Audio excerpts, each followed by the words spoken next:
आज आपल्या गणपती बाप्पाचं विसर्जन करायचं होतं ना, अक्षरशः आहे ना आपल्या मंडळाच्या अख्ख्या लोकांचे ना डोळे भरून आलेले होते भाऊ.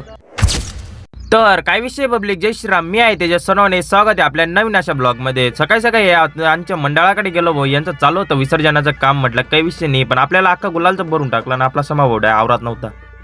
तुषार भाऊने 12 टायर हवा घेतल्या. म्हटलं मग पूजा व्हायलाच पाहिजे. मग काय घरची पूजा करत होते, मी मस्तपैकी नारळ घेऊन आलेलो. म्हटलं नारळ फोडतो, पण गावात जाऊन पाहतो भाऊ इतका गुलालाचा थरारा का विचारून नका भाऊ, आपल्या जायकडाचा दरारा.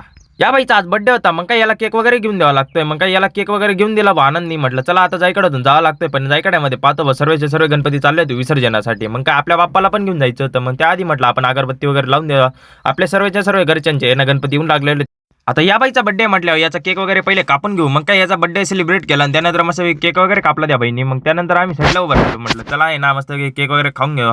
मग काय केक वगैरे खायला. मग आता आरती वगैरे तर करावं लागेल. मग आरती वगैरे केली शेवटच्या बाप्पाची आरती झाल्या ना सर्वांनी शेवटचा अखेरचा प्रसाद खाल्ला आणि त्यानंतर आहे ना बाप्पाला विसर्जनासाठी घेऊन जायचं होतं. मग काय तीच तयारी चालू होती. अक्षरशः लोकांचे आपले डोळे भरून आलेले होते. मग आनंदी मी ना पहिले नारळ फोडून घेतलं, त्यानंतर घरच्यांनी ना बाप्पाला वरती उचललं. म्हटलं नाचत नाचत का ना चला आता बाप्पाला विसर्जनासाठी घेऊन जावं लागतंय. मग काय बाप्पाला मस्तपैकी ट्रॉलीमध्ये बसवलं. बाप्पाच्या अक्षरशः डोळे भरून आलेले असं वाटत होतं. शेवटी अख्ख्या मंडळाचे लोक आहे ना आपले 10 दिवस कुठे निघून गेले ते पण कळालं नाही. त्याच्यामुळे ना सर्वांनी आपल्या शेवटच्या बाप्पाला निरोप दिला आणि त्यानंतर आजचा ब्लॉग आपण इथेच संपवतो. चला, जय महाराष्ट्र.